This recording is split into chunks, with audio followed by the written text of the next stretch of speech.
He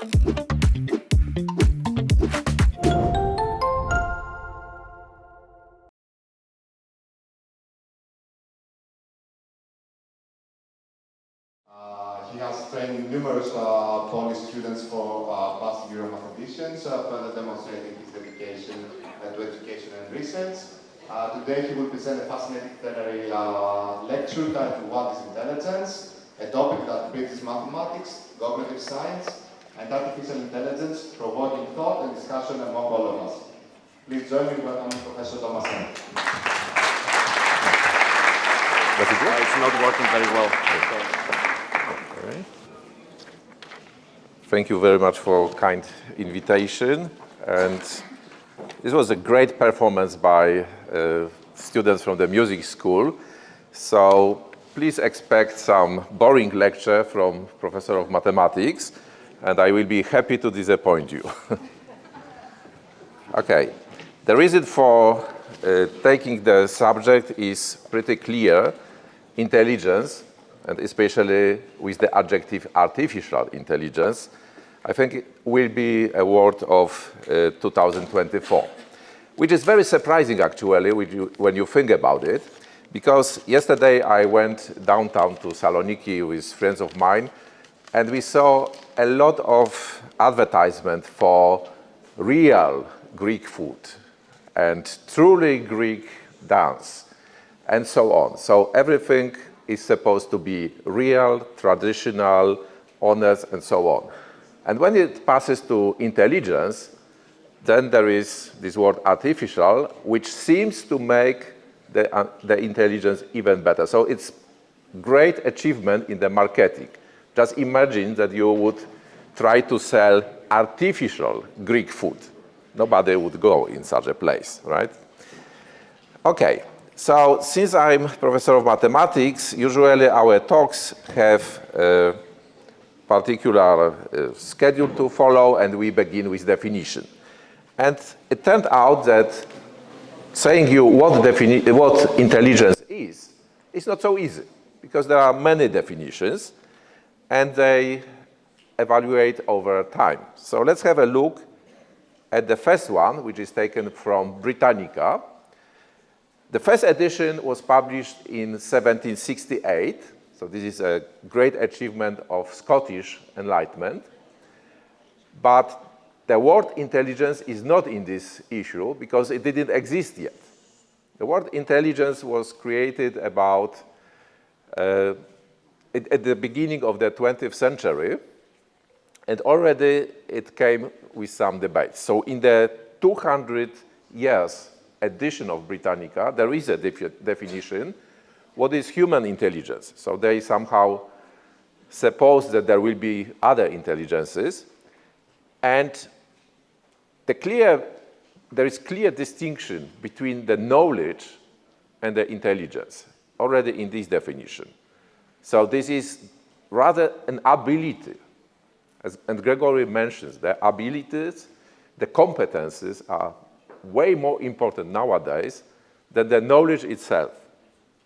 Because the knowledge is available everywhere, and with knowledge itself, if you don't know how to apply it, you cannot achieve much.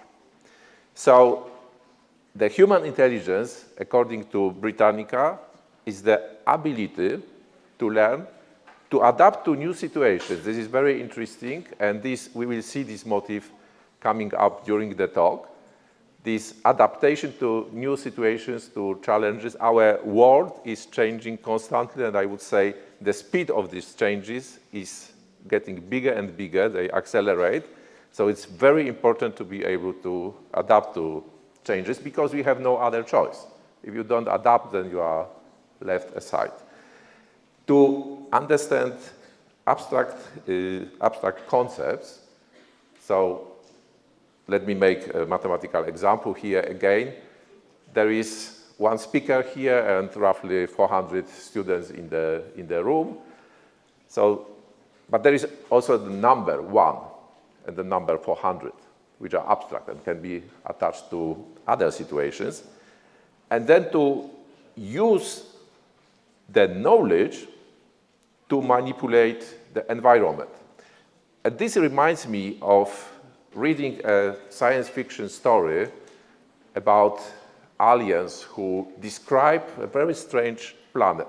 So there are many episodes there, but one of them concerns the inhabitants of this planet digging huge holes in the earth, grabbing out a lot of material just to take out of this material some traces of a rare yellow metal, which the aliens assumed would be useful. But what these species living in the planet did, they took the gold, they collected it, they put the little pieces together, and they brought them to other hollows in the earth and locked them there. Well, this is, of course, very abstract doing of human beings, because this is description of what's going on actually still on our planet with regards to gold. Nobody really uses gold, apart of some decoration, but it has specific value attached. Both this value and the metal itself are here considered as abstract. But let me go on with another definition, which is more complex. This is a definition taken from Wikipedia, so this is 21st century definition, which describes, again, intelligence as a capacity. Here we come again with abstraction, with logic. So if P, then not P is not possible, which is very basic, but sometimes if you listen to people who decide about our lives, they seem not to know about this knowledge. To understanding pictures, understanding words, understanding complex situations. And then I pointed out here, I marked these three capacities of self-awareness, learning, and emotional knowledge, because I want to come back to them later. And then there are the abilities of reasoning, planning. It requires a lot of planning to make a meeting like this. So congratulations to you, Gregory, for doing this already for so many years and in such a successful way. Creativity, again, he's a very intelligent guy, and I'm sure the room is full of intelligent guys. You had to have the idea to start this series of events. Critical thinking, it's important. It's not only that you have some idea, but then you have to inspect the idea and think about it critically, look for alternatives, for other solutions, and then problem solving. There are problems coming on us in every day. Sometimes they come just in schools, they are abstract problems, usually, but we need to learn how to solve them. Okay, so this is very, very big picture of what intelligence is. And the whole process, as I said, started in the beginning of 20th century. There was in 21 a World Congress of Psychology, so we are almost 100 years later. And two professors of psychology, Louis Terman and Edward Thorndike, they came up with a little bit different viewpoints. One stressed the ability to think abstractly, which is great if you want to perform mathematics, but as we see from these letters, the world is much bigger. There is not only mathematics, there is science, technology, engineering, arts, great performance again, and entrepreneurship. And the other guy emphasized learning and ability to give good answers.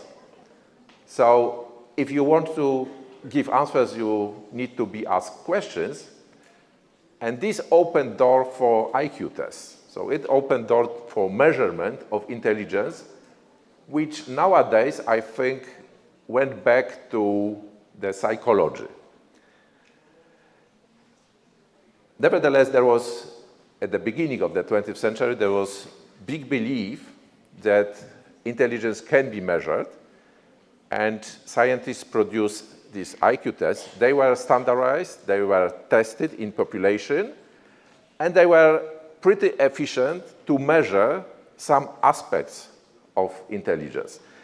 What does it mean that a test is good? This is a picture of Carl Friedrich Gauss, a German mathematician, who came up with this idea of testing the test. So that this is the Gauss function, and it says roughly a test in big population, let it be 600 people like here, or let it be millions of people who inhabit certain country, is good if it's reliable plus minus 15% for 2/3 of the probe, and plus minus 30% to more than 90%. So if your IQ, if you ever had it measured, is between 85 and 115, then you are almost average. If you are below or up, then you are exceptional. So there was some validation to these tests. And I had an idea to test you today, but I learned that Kahoot is very restricted for users, so I decided to drop it. Instead, I produced one question to artificial intelligence, and I will show you what came up out of this exercise. So today's definition, the 21st century definition, is actually stressing this adaptation as the key feature of what intelligence is and what it should be done. So that we have here some examples, and the idea is not new, really. We saw it already in the definitions before, and it's attributed to Einstein that intelligence is the ability to change. So let me go quickly through some features of these abilities, because this is vital for 21st century. We cannot predict what the world will be in 10 or even less in 20 years, but we can, judging on the past, decide that there is big probability, 90%, that this ability will be crucial in professional life and also probably just in everyday life. So there is this ability of adapting to new situations, and also from the psychological point of view, important is to be mindful. So have an open mindset, open for challenges. There are usually some challenges you encounter in schools. Maybe sometimes you are afraid of them, but try to change your thinking about them. Try to look at these challenges as opportunities. And I think everybody who came to Euromath to present results of your project and so on looks at challenges in this way, because to make a presentation here is a challenge, but it's also an opportunity, not only to win a prize, but also to get engaged with people who listen to your presentation and with yourself. And it's okay to fail. This motto is heard very rarely, especially in schools. You rarely hear from your teachers that it's okay to fail. Usually you hear, oh, this is so disappointing. But there is some feedback always in any failure, and one can learn from this. And it's important to stay open-minded. So I have here this example with new technology introduced at schools. Of course, there is technology now coming to schools. If the schools want it or not, people have their devices, and on these devices there is artificial intelligence. And most people say, no artificial intelligence. We don't want it in schools because we want our students to learn something. But this is not contradictory. You can learn even using the artificial intelligence, but you learn in other way. So this reminds me the situation with the pandemic. The teachers were very afraid of the new situation. The young generation was much more relaxed because through social media and so on, they were connected anyway in a virtual way. So having virtual school was not a completely new experience to them. So usually old people tend to be resistant to changes. But if you have this open mindset, then you can avoid it. And it's important to be able to step out of your comfort zone. So as I said, I'm professor of mathematics, and I could speak here for hours about ideals, rings, polynomial equations, solutions of these equations, geometrical properties of these solutions, and so on. But I decided to step out of this comfort zone of my subject, where I feel really competent, and instead speak about this much more complex subject of intelligence and look for the subject from various points of view, in particular from psychological point of view. So you can do this, and I'm sure you do. The problem-solving skills, this is what Professor Makrides mentioned also, is very important, and this rarely happens in schools. And now the good news for teachers is that there is a solution. This solution was mentioned already, and this is among the logos behind me, but let me present the logo of the Teacher Academy, of the STEAMI Teacher Academy. And there is also this federation, which Professor Makrides mentioned. This provides solutions to teachers, how to go out of this comfort zone of your own subject, how to collaborate with your colleagues in the neighbor subjects to run projects with students. This is possible, and this can be done with, in particular, help of the courses which we currently develop. So this is work in progress. There is no ready solution, but this is developing and adapting to the changes. The project is for 3 years, and in 3 years, the world changes a lot. Okay, what about artificial intelligence? So this is one of problems I wanted to ask you through Kahoot. Let's see how artificial intelligence deals with this problem. So maybe some of you know it because this is pretty famous. A pen costs, together with a book, $10, and the book is $9 more expensive than the pen. How much does the pen cost? And look at the answer. This is really amazing because there is very nice explanation. The explanation you rarely see from your students at school. They don't write sentences anymore. So let X be the price of the pen. And then the price of the book is X plus 9. Perfect. Then we get an equation. X plus 9 equals 10. Perfect. Then we can read of these brackets, of parentheses, and then we get 2x plus 9 equals 10. And then we get 2x equals 1, which is still good. And at the end, we get x equals 1.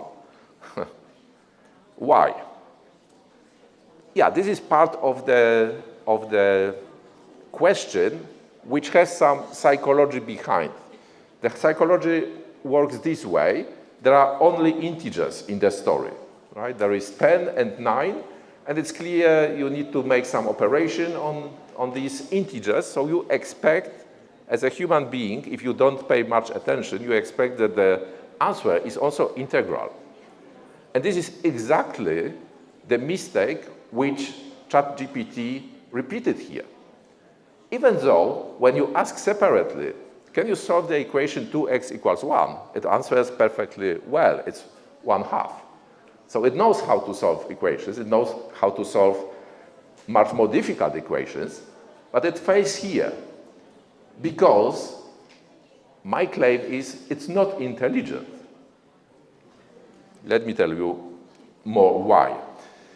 So this is comparison of these 11 attributes of human intelligence to the artificial intelligence.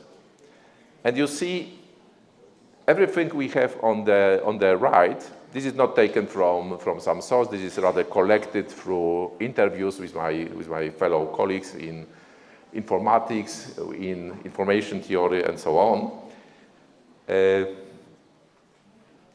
is nothing about self-awareness here. There is something about learning. There is machine learning. There is this adaptive learning. These are some protocols in informatics which can be implemented in devices, in servers which run artificial intelligence. There is also creativity. But this creativity is based on the statistics. And sometimes this creativity fails because in the task before, in most texts and most problems which the chat learned, if there were integers given in the text, then the answer was also integer. So in the decision point, in a sense, it knows that x is 1/2. But in the decision point, the statistics prevailed, and it decided for the integral solution. It didn't reconsider, it didn't think critically, because it's not able to do this. Okay? So there are these very clear differences between this intelligence. And I asked the artificial intelligence about self-awareness. Are you self-aware? And this is the answer which came. So it knows what self-awareness is, and it's aware of its own limitations. And I think this is very important here to understand that at least what we have now, and what is sold very successfully as artificial intelligence, is just an advanced language model.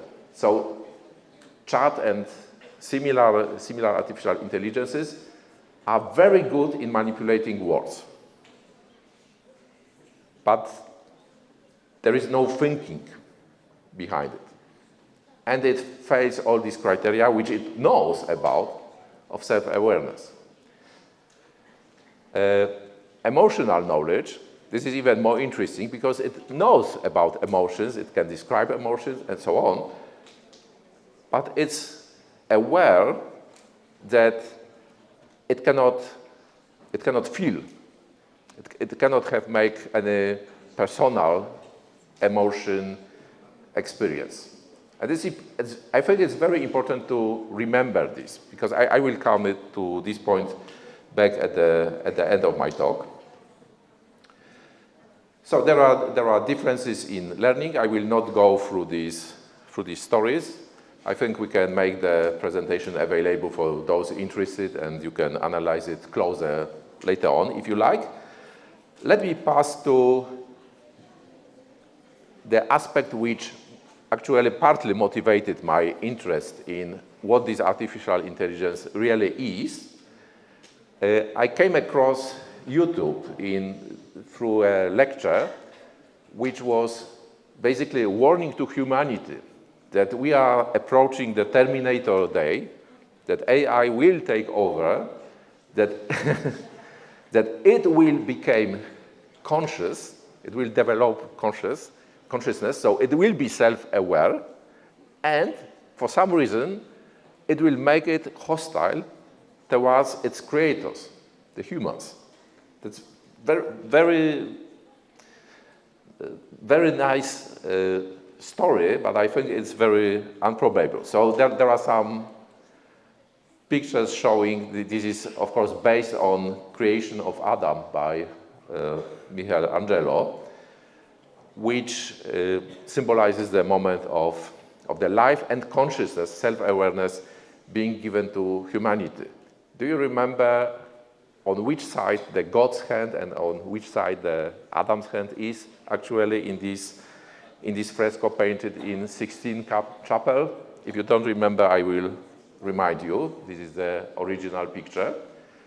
And I think the AI is still very far from being the Adam even in this picture, and for sure not being the God. But, so I don't believe that the AI will be able in any foreseen, maybe never, to develop this hostility, to develop the self-awareness against the humanity. Nevertheless, I see some danger in artificial intelligence, which I want to share this point of view with you now. And to put it in the context, let me go back to social media. So, you know, Facebook was created 2004, and TikTok was created 2016. And what are they about? Okay, they are about interaction between people. We can share our thoughts, we can share our emotions, but usually with people. Of course, they are nice marketing platforms also. And what they deprive us, humans, of is our time and is our attention. So if you overuse the social media, you are permanently distracted. And this is, of course, counterproductive for applying your intelligence. Because posting a photo on Facebook or posting a comment there, it doesn't really require much. So this is what deprives us, in a sense, of the possibility to develop human aspects in us. But still, social media are about interaction with other people. With artificial intelligence, I think the danger is that one can get emotionally engaged in speaking with chatbots.